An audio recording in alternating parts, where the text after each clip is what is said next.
That graphic novel. I can't get the camera to work. What? I was sounds wasn't anticipating the need.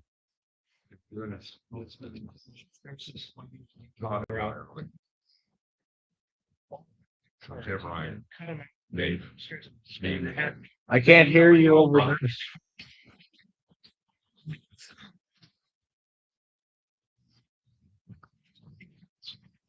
oh, yes. That's why I brought down tape What's that for? for taping this.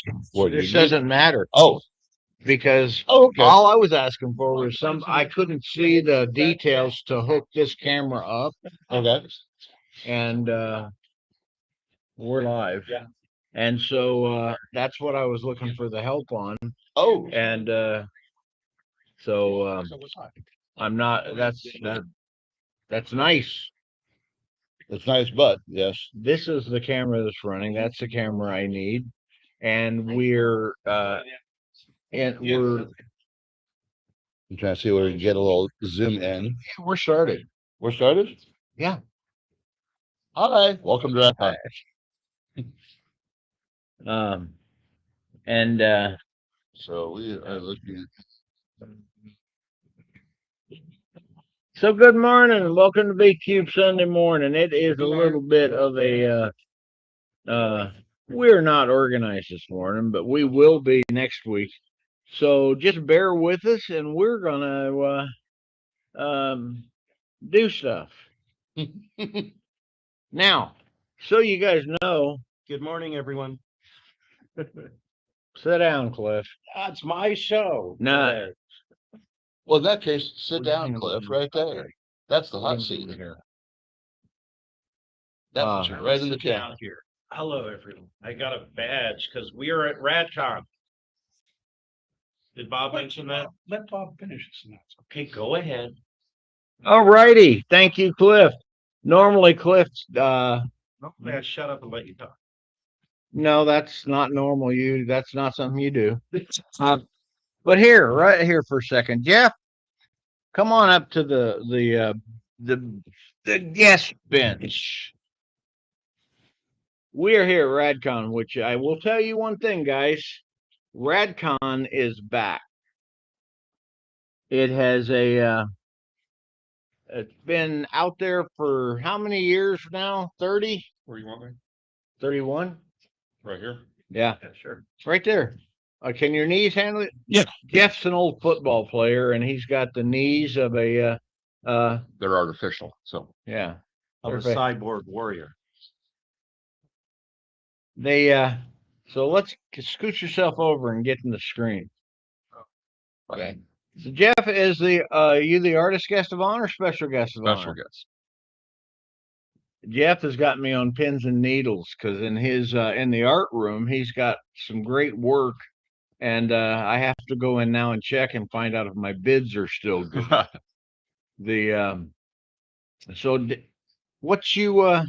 What you got to say about your experiences here at RadCon this year? I love coming to RadCon. They've had me back a couple of years in a row now as a special guest.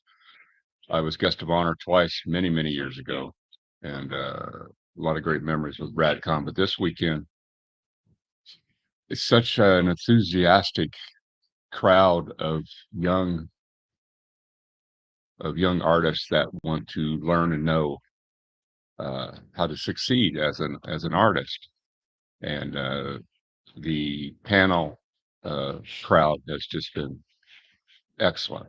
Packed rooms, a lot of great questions. One of the things I love about coming to RadCon is going to the local high schools and talking to the art department and kids. You had what? How many kids showed up at the school this time? I had 2 sessions on Thursday, and I had at least 30 to 40 kids for each session. Now, all you other conventions out there, pay attention. RadCon gets into the community, and when you say to the community, "Hey, we're having a big party down at the hotel," you might like to say to the community, hey, and we're sending the guests that we're paying to fly in out to the schools to talk to your kids to make your kids' schools better. Because we are any convention that wants to be a local convention and successful, get into the community, do your part, make them part of your um, event. Now that said, who else? I mean, I'm in kind of a this normally this is the one as Cliff pointed out over my shoulder. Where'd Cliff go? He's right behind Right us. behind you, Bob. I'm behind you. I'm supporting you. You're here. You know, you remind me of You should ask Dave, who's the chair of the committee. Oh, I'm not Yeah, the chair. there's- Not the chair. Not the chair. No, no. No, no. I'm just the crazy uncle. yeah. No, I've that's been the chair. We'll get him on. You're Yeah. modest. This is my first RadCon, and I am here because of this guy right here, who said to the BQ Press editorial team, which includes Karen out of camera and Manny over here, also out of camera, that we should come to RadCon because this here is the editor guest of honor of this year's RadCon. BQ Press. BQ Press. So when Bob does something, he doesn't just do it for himself. He brings people in, like he's talking about with the schools. He brings the community in, which is like the editor community. So here I am, flew from San Jose, California to Pasco, Washington, which I freely admit I had never heard of. and now you're standing in a convention that's it's got what 2,400 people signed in now.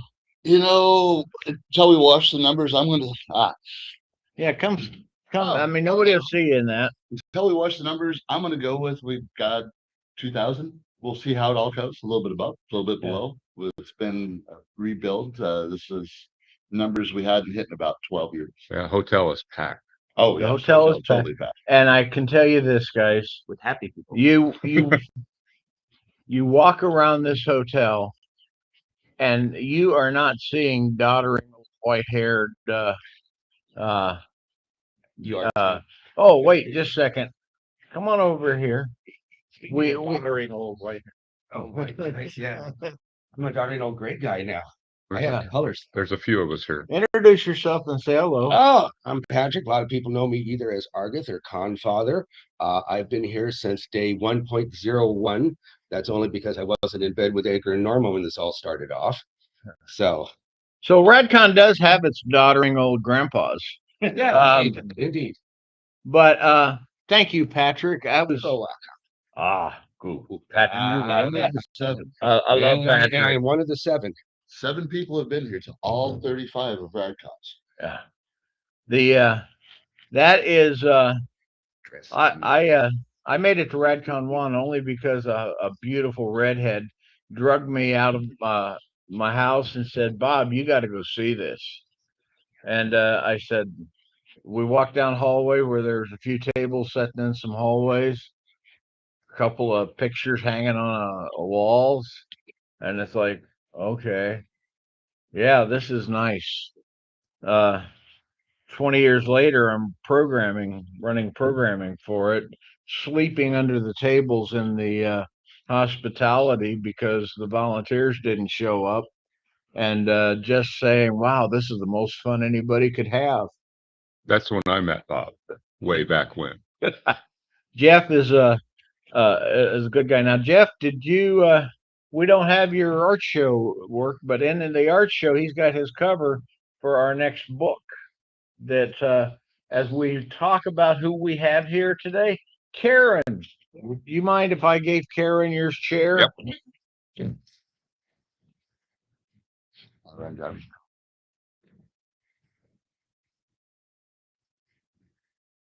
Good morning, folks. We're all at RadCon, and I really urge you to come next year. This is one of the most exciting conventions I've ever been to. And Tom Whitmore says that this is the way conventions used to be. And it's welcoming, it's energetic. And VQ Press has a really lively table. It's great. Oh, we're good. They've taken such good care of us. Any dealer should be proud to be able to say they got to go to RadCon. And The Karen also sold out. Did you sell out your book? I'm bringing you more books, but yes, the initial run of books that I gave him sold out. It is just the most exciting convention. People come to panels. They participate in panels. You get lots of audience questions. I'm just so impressed with it. It's really, and we will definitely be back next year. You know who else said the same thing? Who? Joe and Gay Haldeman. Because we've always been, except for a very brief dark period, well, it was a dark period. So all I know is, anyway, that Gay walked into room upstairs that is the green room, and back then it functioned as our headquarters for programming. And she looked around, and Gay knows what she's doing. Gay just won. What did Gay just win the Hugo for? But she and Joe got something for the Big Heart Award. Yeah. Yeah, she won something big for just being the best human being in fandom. Yeah. And so if you Well, there is a woman up in the green room who has been cooking for us all weekend. I mean, for breakfast, scrambled eggs, Cindy. bacon, sausage, biscuits, gravy, and she's just amazing. Soups and stuff, full dinners. I mean, it is the best green room ever and really friendly. yeah. Because happy pros give the best panels. And I used to take a little pride that I got to run the green room and we had hot food for our guests. I would be ashamed to show my green room to her. But the last thing I was going to say about Gay is she walked in, looked around, and said, "You need some help stuffing those envelopes." And her and Joe Haldeman sat down in the circle and helped us stuff 2,200 envelopes. And it was just like chatty, nice. And I just realized that was a reminder that fandom is full of wonderful people. What I think is really interesting is the people running the convention. You often go to conventions and you see the folks running it, and they have a very serious look on their face, and they're racing through the crowd, and and it's as if they are really that they are the most important thing. And here, the people running it are so friendly and they're relaxed and they have time to chat and explain things. And I just find it a really, really different approach to conventions. And I think a lot of conventions have been in real stress mode, and that somehow RadCon has sustained itself and has not gotten into a stress mode and is just super enjoying what they're doing. And people of all ages are running things here, which is also really nice. Yeah. Now, if you go out there, is anybody here really into the Talk to the mic. cost? Take that chair. Uh-oh. The one of the things that's great is they've got tinfoil hats. We put foil in every bag so people could make their own hats. And That's- people have. And they have, you're walking around, you're seeing incredible tinfoil hats. You want to do me a favor? Yes. Could you walk out into the hallway, find the first 3 or 4 folks you got in tinfoil hats, and All just right. drag them through here? I'm off to seek tinfoil hats. Yeah, it's because this is a gaming con. This is a writing con. It's a masquerade con. It's a masquerade. Everyone is wearing costumes Yeah. except me. Yeah. I mean, Manny's wearing plaid, isn't it? I think. But yeah, it's all good. And we have Tom here. I'll let Tom take my seat. Tom is part of our BQ Press family in he's just Tom. No, what did we do last night, Tom? We had a conversation with David Gerald talking nominally about how to win a Hugo, but it turned out to be reminiscences of what it means to participate in a community and become part of what makes things work. and what heroism is, and how people become heroes not because they're unafraid, but because they see what needs to be done and they do it without thinking. Now, focus. Let's take it a second. That was something so good. I was scattering around the room or around my place trying to find something to write on. The tablecloth is lucky that I found something. Yeah. But heroism, as he said, is doing seeing what needs to be done and doing it. and just doing it. So I'm afraid to report that tinfoil hats are evening wear at this convention, and no one is having breakfast with. So I wandered around. I looked, not a single tinfoil hat. Where last night, a few. Well, did you see anybody in costumes? I did see a few people in costumes. I also saw David Jarrell, but he was in conversation. Oh, David has deep conversation. Yes.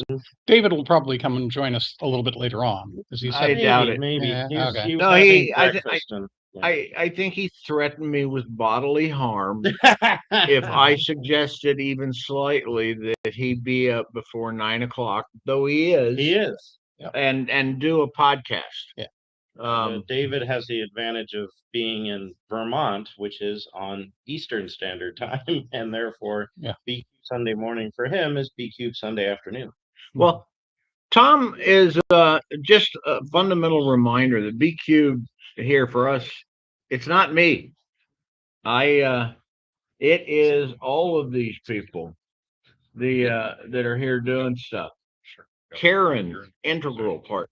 Now back here in the back, we have we got who I like to think of is male pattern baldness commercial 101. See, we've got this part. Manny's still got his right up here in the back top.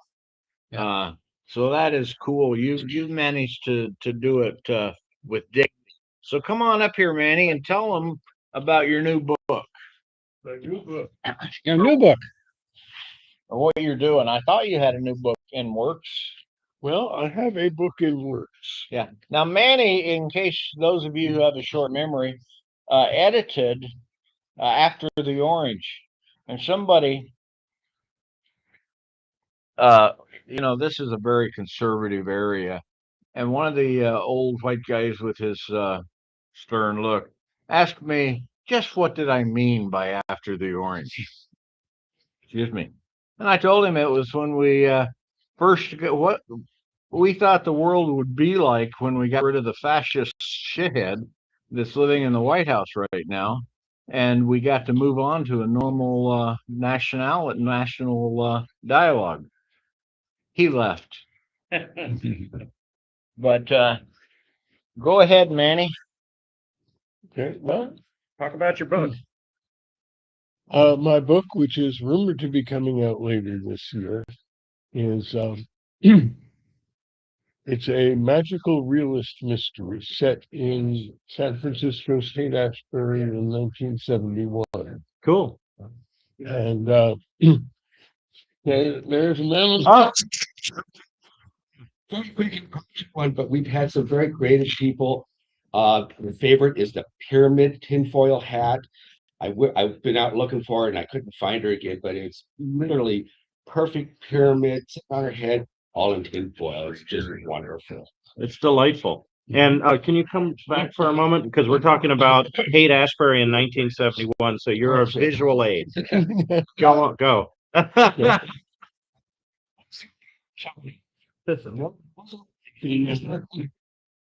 The main character is a young man who is basically hiding from his draft board.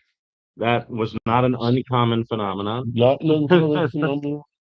And he arrives in San Francisco and is more or less adopted into a communal family known as the Church of the Good Earth.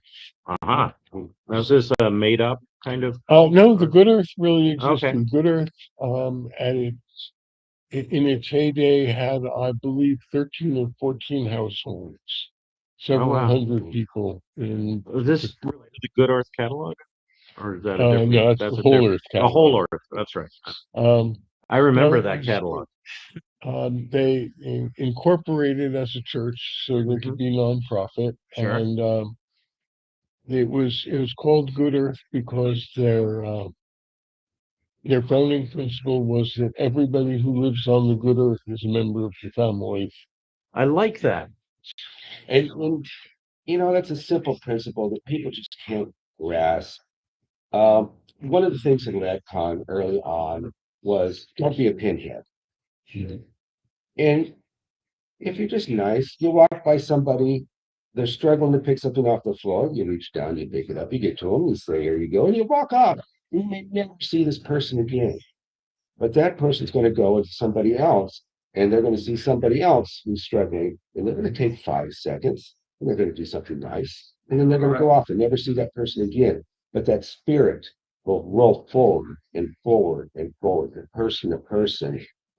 And no, I'm not saying that RadCon is this bastion of feel good. We've got a, watch as much as any other group. But you'll see a lot of that. We've got volunteers that give hours and hours and hours. But we have volunteers that give seconds. And those seconds make a difference. You don't have to be a super volunteer to be a good earth person. You just got to be willing to give 5 seconds. And then somebody else will go, oh, I'll give 5 seconds. Somebody else will go, I'll give 5 seconds. And if everybody gives 5 seconds, no one's hurting themselves. It's saving the world. But the world's a better place for 5 seconds. So yeah, just think about it. 5 seconds. You don't got to be a Superman. You just have to get 5 seconds. And life is better. So when I first arrived at RadCon, thank you. You got Glad. In that spirit, when I first arrived at RadCon, I had my luggage. I hadn't checked in yet, and I found that as a program participant, my registration material was in the green room. So I went to information to say, hey, can you tell me where the green room is? And they were like, I'll just take it. This guy Gabe. Which is good because this hotel is laid out a little unusually. And the room numbering system is a little like the room 3101 isn't on the 3rd floor. It is in the 3rd wing on the 1st floor. The 3 is the wing, the 1 is the floor. It's weird. But he got me there and I got my pack. And then this woman Cindy that I mentioned earlier who runs the green room is just fabulous. She's cooking for everybody all day and she provides coffee. So Haight-Ashbury, 1971. Stuff was happening. There was the dead, or they were the dead already. They weren't the Morlocks anymore. Yeah. Oh yeah, long since. And the airplane was there, and the Fillmore was there. Fillmore is still there. Yeah, all of that was going on, and so our hero is different venue. our hero encounters one day the fairies who live in the trees in Golden Gate Park. Okay. And they set him with the task of finding out what became of a young woman locally who had disappeared. Oh wow! Even the fairies didn't. Right. And the only problem is that it's the Haight-Ashbury in 1971. And everybody, including our hero, has been doing a lot of drugs. Yes. So he's not entirely convinced that there really are fairies in Golden Gate. All right. What are we looking at That's the here? cover of the book. That's That's the cover of Manny's book right here, which is a composite, I believe. Yeah. Photoshop. I have been to this corner many times. It doesn't look exactly like that, but it feels exactly like that. It's made up of 4 or 5 different buildings. Yeah. But anyway, that's the cover. Yeah. Well, I should mention the name of the book. That's a good idea. Yeah. What's the name of the book, Manny? The book is called City of Emeralds. City of Emeralds. Not to be confused with Emerald City. Actually, it's not to be confused with Comic-Con, but it does actually refer to the Wizard of Oz. When I read the Wizard of Oz as a kid, there's when Dorothy enters the Emerald City, there's a guard at the gate who clamps on a pair of green glasses. Yeah, right. Yeah, so that it looks like an Emerald City. Right, so it looks like an Emerald City, and it always seemed to me that that was a nearly perfect metaphor for the Haight-Ashbury theory. So as a kid, I had a Wizard of Oz pop-up book that came with a pair of green glasses you were supposed to put on Oh, when really? you got to the end. It looked green because they had like colored it so that through the green popped and We'll everything have looked that you're up supposed to wear it for the Emerald City and, scenes. It was just awesome. do a couple more and kick That's these cool. guys off. Anyway, so the Haight-Ashbury is a metaphor for the Haight-Ashbury, the city of Hey. emeralds. I All need my right. chair, man. All right, so Bob is apparently coming back. Thank Next you, up, Manny. Bob. And do we know when that book is coming out? We don't know exactly when that book is coming out. It should come out this year. Okay, 2026. Return to 1971 in 2026. Have a seat. You're in my chair, dude. Oh, I'm in your chair. I have to move to this chair. Got it. They're the same. They Hey, look whose name came first on the announcement for this podcast. And still my week, Bob. and the rest of it. Now I haven't turned on the chat log, so we have been not. Oh, I've liked a few. People said good morning. People's made some comments. Well, good morning, all the people. Now there is one fun thing. Where is there that Craig?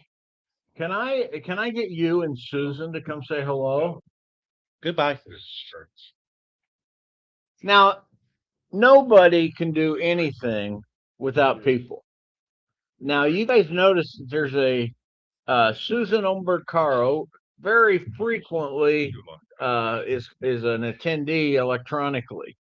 And she has sent me the note that says, yeah, Craig and I get up Sunday mornings. He goes, makes coffee, and we sit in bed and watch a podcast. And so I said, well, let's see if we can get you guys out of bed early. I tried to veto that idea. I failed. Oh, well, hey, you're facing the morning. So you guys actually watch the podcast, huh? Oh yes, we watch that podcast almost every Sunday morning. The it's do you know that out there David Gerald is roaming the hotel. He did threaten me with bodily harm over the 9 o'clock thing, but I understand that he's one of your more favorite guests, him and Jim, right?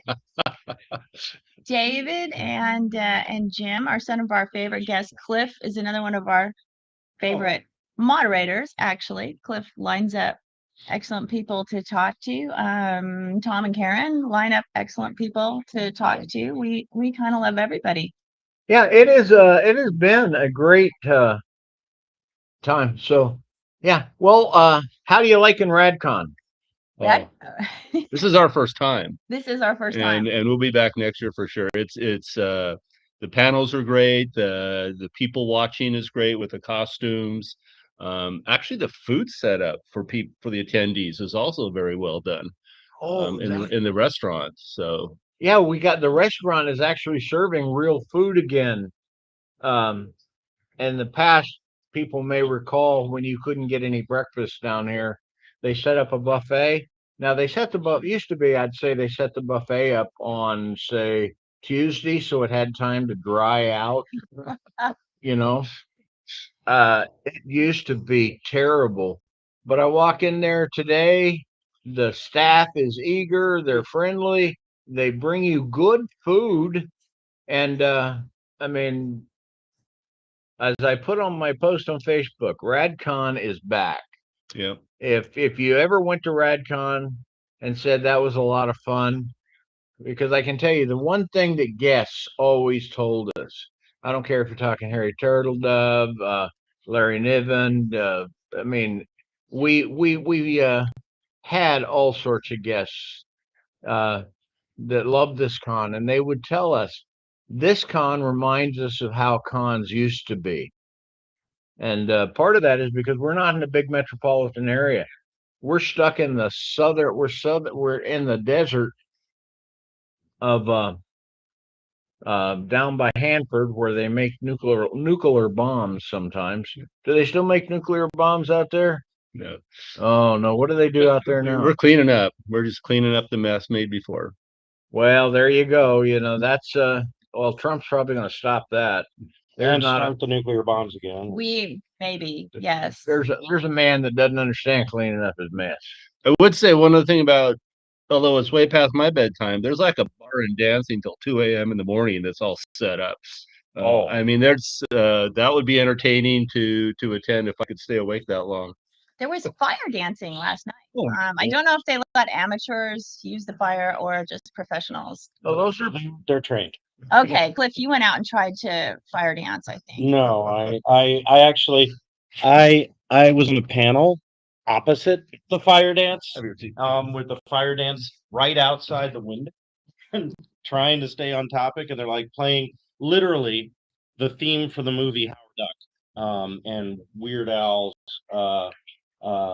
episode 1 song, to the tune of American Pie. Anyway, they're playing all this stuff, and it's like extremely distracting. And we're trying to have a talk about outer space. Cliff was chair dancing, and Cliff is the champion chair dancer. Well, that's Oh, we yeah. don't talk about that on the online. But what we do talk about is the restaurant. Sorry, which Craig and Susan mentioned. You can check, but they made a menu like right now. It's interstellar breakfast. Later it is extraterrestrial menu. I don't know if that's forward or backward on the screen. it's backwards, but they get That's to okay. see the restaurant's making. I mean, you come in, you can get food for $10-15. Yep. It's good food, friendly people. The chili cheese fries are excellent. They're good. Now, The wait staff is excellent. The wait staff are all in like costumes. They got antennas and things. oh yeah, and thank you, Craig and Susan. That's just everybody loves to come. Now, every now and then just a second, because we've got Kat. Karen, would you come over and introduce us to Kat? Oh, no, because if I introduced her, all you would see is a sparkle in my eyes as I'm totally enamored of her book buying. Okay, I'm going to embarrass Kat if I can. Easily. This woman came in, bought a few books at the dealer's table, and then handed me an undisclosed sum of cash and said, make sure that if somebody shows up that wants a book, that you give them a book. There's a little bit more to that story than that. That's the gist of it. Can I And tell the right version? can I go back to the courage part? Courage is seeing something that needs done and doing it. Some of these kids needed books, and she saw to it that they got it. And some of it was Karen's book. One of it is a poor mid graveyard security guy that has the job of setting up at the front door. He read through one of the books that you were responsible for getting. Now you can tell us the rest of the story. I should tell the rest of the story, but the rest of the story is I ran into Bob. So I've watched Bob's podcast a couple of times and ran into him at breakfast, and somehow he roped me into manning his table while he went to a panel, which I happily did, but he didn't have a card reader that wasn't on his cell phone. So the only way I could take money for any books was if people had cash. So Bob told me if anybody showed up and didn't have any cash, I should just give them the book on the honor system and trust that they'd come back, or that if they didn't, they really needed the book, which sounds like a terrible business model. And I don't, but I had a couple of kids come by who were really interested in a few of the books, but they were, definitely here on a budget with allowance money. And so I encouraged them to come back. If they would not take the book from me, they wouldn't take it with them. And I encouraged them to come back and tell Bob how much they, appreciated the opportunity to peruse the collection, and maybe he would, slip one into their hands if they wouldn't take it from me. So figured if they came back, then he could tell them that somebody had already paid for it. Well, that's the beautiful thing. Why the hell am I doing this publishing thing? Also, you did the same thing at Worldcon, and I actually stole 2 of your books and forgot to pay RadCon for them. So Okay, now I you owed you $20 anyway. Okay. But what's the whole point? I'm a small press. I'm publishing press guest of honor. Okay. The team here, because I'm not shit without the team. And why do we publish these books? Why do we think our books are important? You know, like David Gerald says, Bob's publishing some of the most important books getting published today. Because we're talking, speaking truth to power. We're publishing uncomfortable books. Karen told me a story one time. She said, "Oh, Bob, you're going to be really worried about this story." Nah. President decided to transition to a woman right after re-election time. Okay, so that's dangerous? No, it isn't. That's America. And that's who we are as a country. Things are not, it ain't 1952 anymore.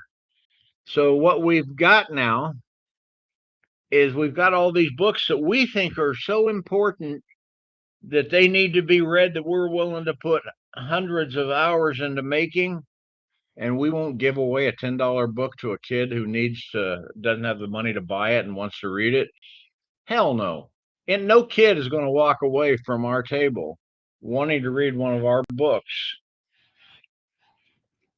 and be told, "I'm sorry, come back when your mommy gives you more money." Bullshit.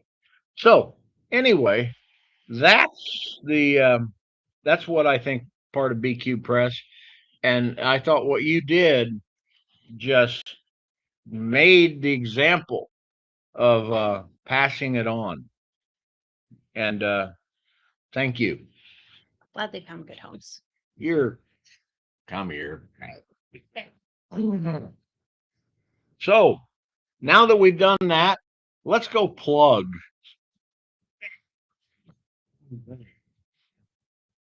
I'm going When to, it comes to sucking up to the audience and plugging books, I defer to Cliff. oh, thanks, Bob. I'm glad I'm glad you're able to delegate the important one. So I got Jeff Sturgeon back here. Jeff is a fabulous artist, and if you were here, you would want to go to the art show and see his work. But you don't have to go to the art show to see his work. You can see it on book covers. And coming very soon to all the better places to buy books is a book with this cover. Yep. Our American Storm. Can you bring it a little closer to the camera so they can really see some of the detail work there? Yeah.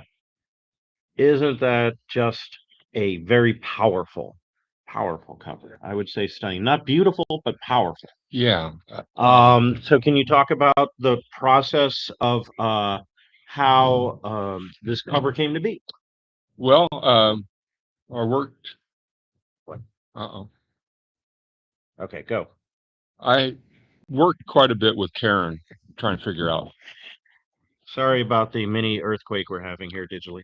I worked with Karen quite a bit about ideas about what this should be. I wanted it to be, I do a lot of science fiction covers, fantasy covers, and considering the subject matter, I wanted something that was not only conveyed a message, but it would want you to pick up the book, as covers should do. But I wanted it to resonate with the audience and make you think without even reading the stories yet.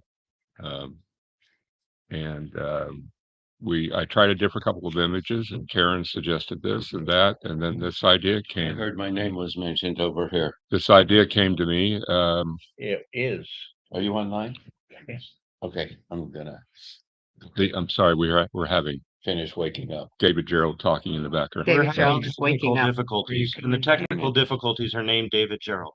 And we'll give you David in just a moment. Okay, I'm done. Bye.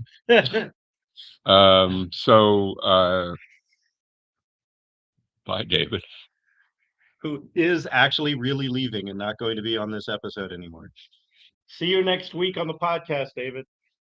So the image I brought in a topographical map of North America, which I then got rid of Canada and Mexico, and added a Photoshop ocean type environment around the US, laid it down in perspective in Photoshop like you're looking at it from a distance. Brought in a storm that I had done in another one of my paintings, storm clouds and lightning, and brought it in and combined it with in Photoshop in layers. And I went and found a map, a flag of the United States, and brought it in and tweaked and laid it down in perspective across the U.S. and created a tornado, and made a storm effect with all the combinations of those elements. How do you lay a flag down and tweak it and put a storm on it? Well, Photoshop, I can do various layers of the different aspects, elements of the image, and See, then you kind of spun the layer with the flag. I did. Okay. Twisted it. There's different tools in Photoshop I can use to do all kinds of things, laying things down, foreshortening them, perspective, twisting things. So combining all those different elements in layers till I got everything the way I wanted it, then I could flatten the image and create the final product, the final image. And little art direction from her and Bob, little tweaks of things that they would like to see, which I did. And it's getting a lot of attention in the show. A lot of people are coming up. I don't like talking about myself too much, but it's really resonating with people. It's a very powerful image. I do a lot of covers, and I like to think my works, all the covers I do, I put a lot of work into it. And sometimes one of the images, even if it's just a painting for some other thing, I don't know, all the elements come together, and it's much deeper than just an image. I know it's very powerful. Most of our BQ Press has had a great variety of covers, and most of them are very, very static. I mean, they're very poster-like, particularly A More Alternative Truths. And this one is very, very dynamic. It really captures the spirit of the time with all the uncertainty and all the movement and all the potential, because there's no question that we're in the middle of a terrible storm, and the question, how are we going to survive it? What's going to happen? And I think that the cover is really accurately representing a lot of the very unsettling stories that Bob and I are editing. Some of the most amazing stories in this book. We got 300 submissions, and the scary thing was almost all of them were good stories. People say we're getting AI stuff. We were not getting AI stuff. We got stories people feel really passionately about. And I think it's going to be an extremely passionate book. So I'm really, really thrilled to have a Jeff Sturgeon cover for it. I'm honored to have been asked to do it. I originally showed the image to Jim Wright and David Gerald, who are very, very good friends of mine, and they were both, it's frightening and powerful, and nailed it, as Jim told me. He goes, "You nailed this one." So I'm very proud of it. We're excited about this book, and we're working hard to get it out to you folks as soon as possible. Bob, who shall I turn over to? To Cliff? Cliff, is it your turn? Sure. I'm going to put Cliff on. I'm sorry we lost David. Actually, can we get Tom in here? Okay. I'd like to have like 2 weeks worth of, no, both of you, 2 weeks worth of podcast hosts here. Yes, Like, here we go. so you guys are the second Sunday, and I'm third Sunday. And so, how is it that, because in the before time, Bob had this podcast that he did. How is it y'all became podcast hosts for BQ Press? Bob had me on to do something and said, "Hey, you want to do this once a month?" And you foolishly said, "Try for a month or two and see how it works. See if we can come up with enough interesting people to talk to." I just went out and found interesting people who I wanted to talk to in public. First guest. I don't even remember. Greg Bear. Greg Bear. Greg "Oh Bear, wow, We had Greg talking about artwork. And at one point, And- Tom had Chip Delaney with Evan Peterson. That was amazing. And unfortunately, that particular one didn't get recorded properly. oh no." Yeah. So, but we had a really great conversation. Those of you who were there had a good time. You know, we might be able to get Chip back on again. We could. He's very active on Facebook and has a lot of great and interesting opinions about current science fiction. Yes, he And does. Karen and I did not start out working together. No, I was working with Phil Redford and Brenda Clough, And- Week one. and we were focusing primarily on women in the science fiction and publishing field. And they are now doing that with another woman. Claire Levy. Yes, and who actually works under a different name. Yes, CL Online. Cag. CL Cagney. Yeah. So you get to see them. And I am now working with Tom, which is really convenient because we live together. So instead of having 2 weekends full of podcasts, now just have 1 weekend. And Tom and I are focusing on what life is going to be like in the near future. You know, looking at what's going to happen 10 years out. We had Johnny Foss in to talk about the future of fisheries, because a lot of fish we eat now may not even exist in 10 or 15 years. They may be fished out.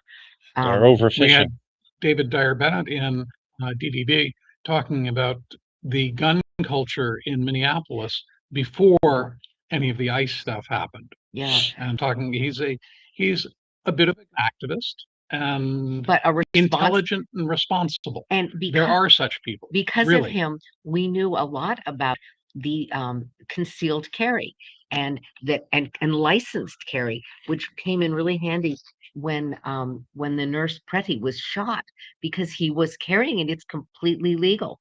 And I still violated rights and killed him. Yeah. So we were glad we had David in because it made that issue a lot clearer for us. Who else have we had in recently? We did one on running conventions. Yeah. Oh, you did that one Yeah. with Reese Tanamura from Folklife. Yes, and the chair of the WorldCon in Seattle, Kathy Bond. And We also had Kayla Allen Allen. to talk about transitioning later in life. Yeah. And Kayla's been really involved with all the legal aspects of passports and driver's license and birth certificates. Kayla just got her birth certificate changed. But Kayla is an extremely organized person, and it's still been a real long haul, taking months and months. Kayla, under the former tenant, as she refers to it, co-chaired the WorldCon with me in 2002. And so we have a lot of history. And it was I've interesting. also known her for many years. Yes. Interesting Bay to Area. learn to change how I speak of her. And historically, I will often speak of him because Kayla believes that the person she was then is a real person and continues to be the person who got certain honors. But what she's doing now is being done by Kayla. And different people have different approaches. And one of the things that Karen and I are very interested in having is perspective to show that people are not simple. People are not one thing. You know, Cliff is not just a guy with a beard. But I am a guy Yeah, with a he beard. is a guy with a beard. That's one aspect of who he is. So is Jeff back then. But we are having a great time coming up with ideas for areas in which we want to look at the future. And I'm sure we're going to do one on publishing because the science fiction and the general publishing scene has become so incredibly dynamic and not always in a good way. And we're looking at what it'll look like in 10 or 20 years. One of our first people was Alice Bentley, who has been through 5 different careers. And one of which was The Stars Are Destination. Yes, one of which was being a bookseller, one of which was being a nurse assistant, one of which was running a coffee roasting plant. You know, did you know, speaking of things people do, I designed a bookmark for The Stars Are Destination back when I was doing graphic design. Okay. No, I didn't know that. Yeah. And it was popular enough that she reprinted it on several occasions. And it's got a cat. It was because it was science fiction, fantasy, and horror. So like, what is fantasy, science fiction, and horror? A cat. It's iconic for all three. On a tree branch, looking up at the stars, and the stars are spelling out The Stars Are Destination. Yes. And I did Kimberly Hochstadter designed a logo for The Other Change of Hobbit that featured 2 cats. Right. A cat looking through the window at another cat who was in a spacesuit on the moon. I loved that, Yeah. that logo. I like the sign that you Yeah, guys had on yeah. So Cliff, what do you have upcoming on your show?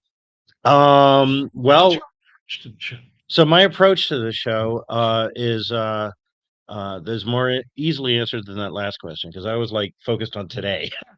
So, but I try to. My approach is to try and be something the audience is interested in seeing. So I have a sense of who the B cubed readers are and the B cubed audience, and then It's I probably completely wrong. it's Just have a probably, sense but of I have a sense of it. I have a theory of mind for your and then I try to have interesting guests. I last month I had um maybe it was a month ago. Anyway, I recently had two people from Minneapolis, St. Paul talk about ice, right? And what it's like. And one of those two people is multi-Hugo award-winning author Naomi Kritzer, and the other is my friend Diana from high school, who is awesome human being, and she's been on the podcast before talking about media.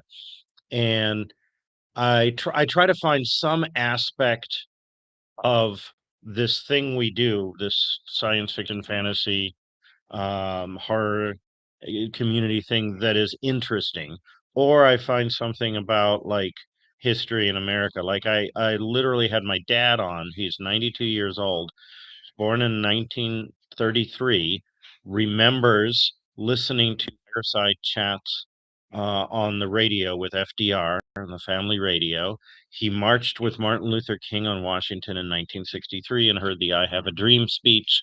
And he has a fascinating view on both the American history and current events that we spent an hour talking about. And he was just fabulous. So that's so sometimes if you're pretty far afield from science fiction, except I think that long history and change is the core of science fiction. I have an argument that Downton Abbey is a science fiction show because it is all about. Okay, Bob's coming back in one it thing. it is, let me finish this thought. It's a science fiction show because it's about the impact of technology and that how it drives social change over time. And starts with the Titanic sinking, which is a tech problem, right? A tech disaster, almost a Michael Crichton kind of tech disaster. Yeah. All right, and now we have Bob. Bob, Go! We are rocking this year, and I will tell you one thing. RadCon has is the most pet-friendly convention I've ever been to. Would you have a seat down here? And introduce your friend. This is baby Bass. She's 22 months old, and this is her fifth convention. So she's been going to conventions since she was 6 weeks old. And I can tell you, I brought Super Pug Vicky with me, and Vicky met so many dogs. They're laying at the feet of their owners, just relaxing and enjoying the convention. So just another plug for RadCon.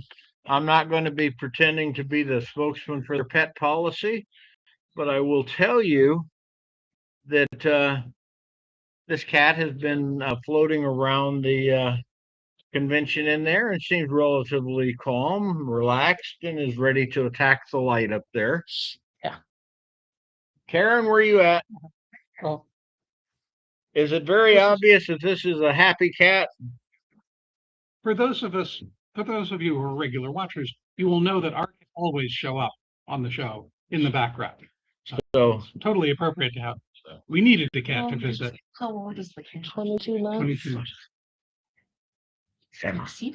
And I think the cat petting is a perfect way to close out this. So would all of our guests come up and say goodbye into the camera, and with the permission of the owner, put a finger on the cat and say, "Good cat." Yeah, she's Okay. Good cat. we will make it. We have days of making this back, which means we need to push the camera back a little bit. Bend down. The cat is adorable. Can It's you so funny. raise Yeah. the camera? Oh, right. leave You the can top just back. push the top. Yeah, back. there you go. So from RadCon, all of us want to say Yahoo and thank you for coming, being part of BQ Sunday morning. And that said, you see that button up there that says end? No. There's a lot of buttons. No. Why don't you do that, Bob? Yeah. She's a nuclear engineer. Oh, well, we'll see. Okay. Go away because we haven't Thank figured you out how for- to turn it off. What are you still here for? Go away.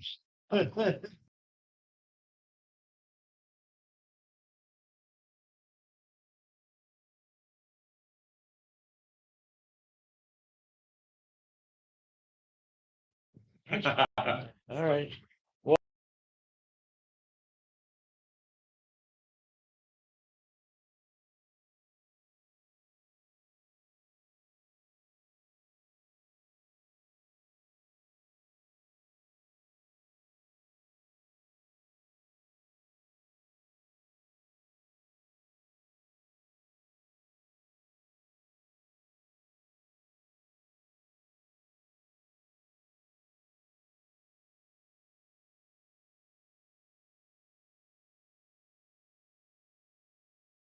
Okay. Let's see. There we go. I'm trying to turn this all. What's the window? Will that do? No, go to record. No, I never have had it. It's not, but do the hard off. When I got my new. No, you see, we don't record these here. Oh, right here. I was pointing to the wrong place. There we go, guys. Thanks for coming. Later. Some screen, it moved it down to the bottom, not up to the top of the end screen.